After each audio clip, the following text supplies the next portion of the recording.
This is the Solo Coach podcast, where it's all about everything you need to build your business solo. Look, building a business alone can feel almost impossible. There's just so much to get done. That's just your doubt talking. I'm Michelle Sarah, and I'm here to talk you through building a one-woman coaching business from the ground up. I'm talking marketing, time-saving systems, AI shortcuts, client attraction, energy, and belief, all to help you find your way, no matter your age, stage, or starting point. Ready? Let's get going.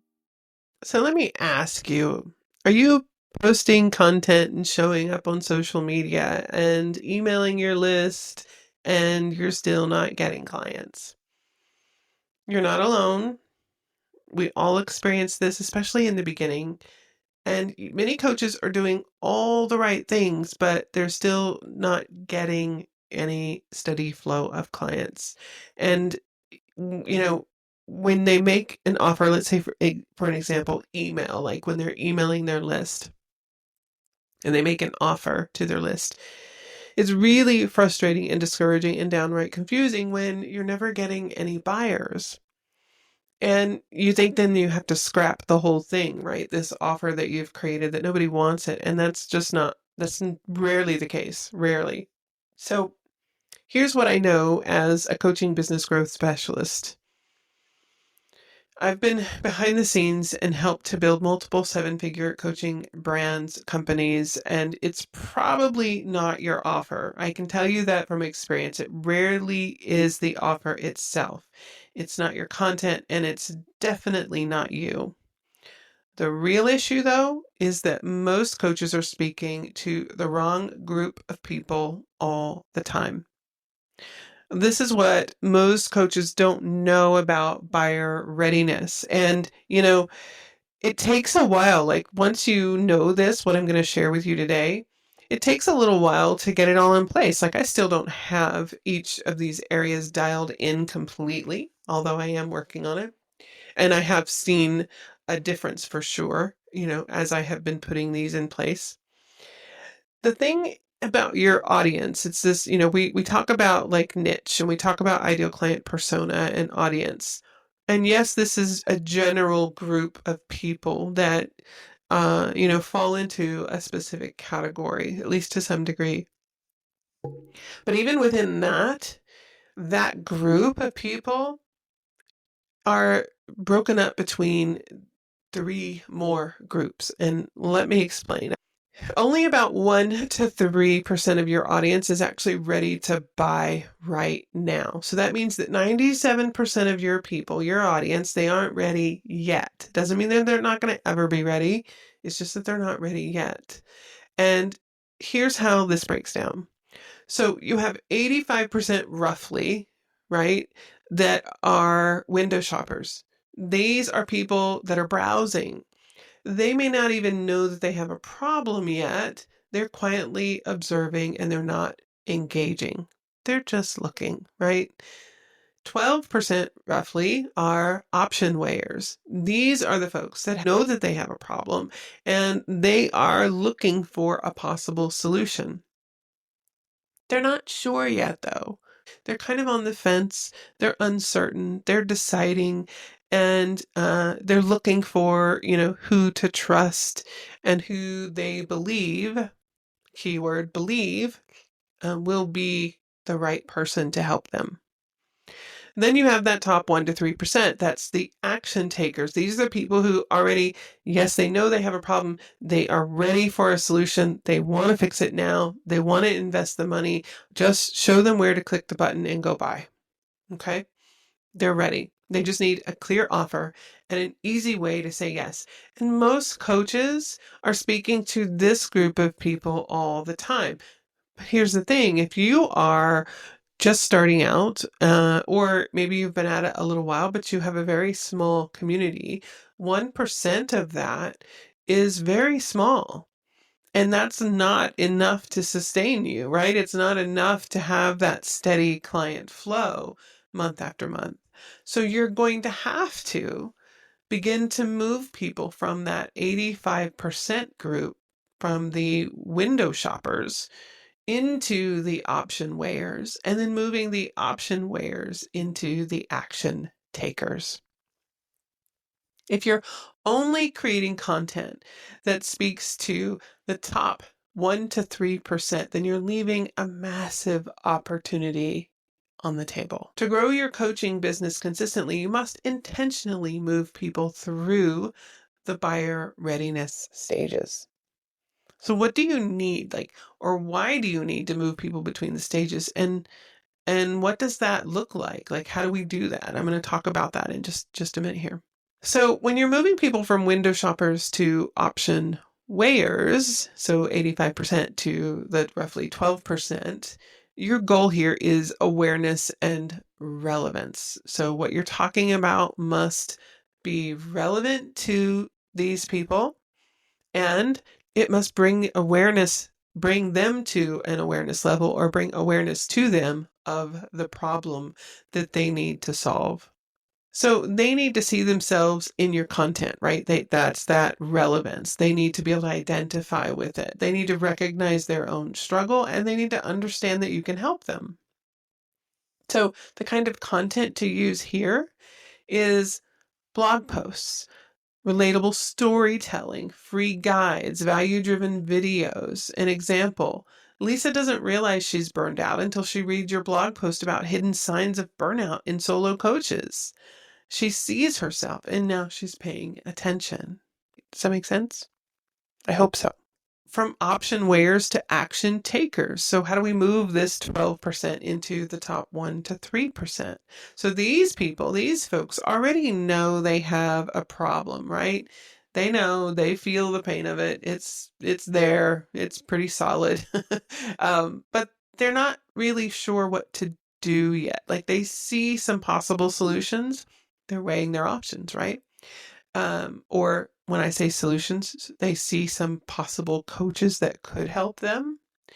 But they're not sure which is the right one, or they're not sure what they're ready to spend, or they're not sure if it's going to work for them, right?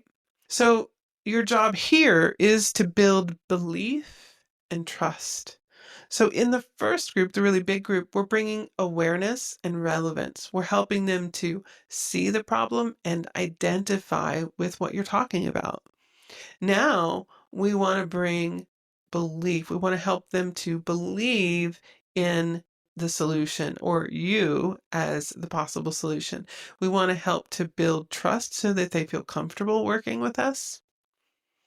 And in this case, they need to see proof that your process works. They need to feel understood and supported and believe that your offer is a right fit.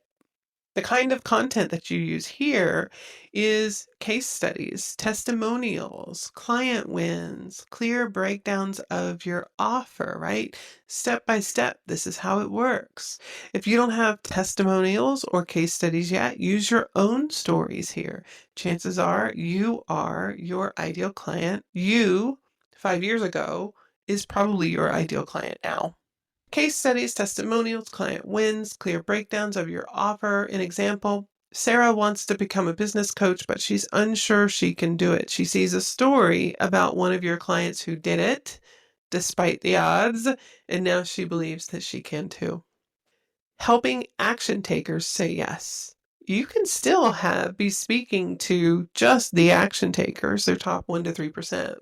The people who know there's a problem, they want to fix it right now, they're ready to buy, and they're still not buying.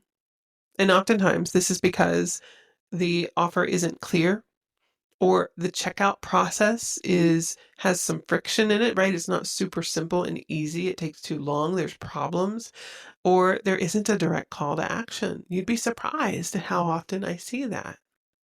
And even in my own stuff, if I go back and look, it's like, oh, I wasn't making a very clear call to action there, was I? No, it's normal. The content to use here is simple sales pages, clear emails, reminders, limited time invitations. If someone's ready to buy and your sales page confuses them, you've lost them. So make it easy. Have a button that says buy now, right? Start the course today, right? Click here to start the course. Click here to book a call with me. These small shifts make a really big impact. And, it isn't that you have to go change everything that you're doing. All I want you to do is start being mindful of the window shoppers and the option weighers, as well as the action takers in everything that you do, so that you're including, for now, before you're segmenting more heavily, just here in the beginning, you can simply be including the elements like the relevance, right? And the belief. And so the testimonials and the clear call to action and the awareness, right? In that very first group. If you think about like a sales page, for example, a sales page is generally going to include all of these elements, that awareness, that bringing awareness to the problem, relevance, right? They can see themselves when you talk about the pain points and the struggle, or the identity, the proof that the process works, the testimonials, laying out your process step by step. There might be some education in there and a very clear call to action, a button that says buy now. As I said, you don't have to overhaul anything. I just want you to fine tune your marketing. Even tiny changes in how you structure your content and your messaging can create massive momentum. When you start speaking to the full spectrum of your audience, not just the 3%, you'll see more engagement, more belief building, more qualified buyers saying yes. The way that this started unfolding in my own business and showing up is I started getting DMs from people that I didn't know, just commenting on a meditation that they did that I'd created, or they reply back to an email, right, and say how much they appreciated this, or they comment on a video, or they make a low tier product purchase, something small like advanced manifesting that's just $9 a month. That's how I started to see that early group, those window shoppers, begin to move into the option weighers and even action takers. Your next power move: audit your last 5 social posts or emails. Who were they speaking to? Just go take a look and say, did I speak to all of these groups there? If so, wonderful. Keep going.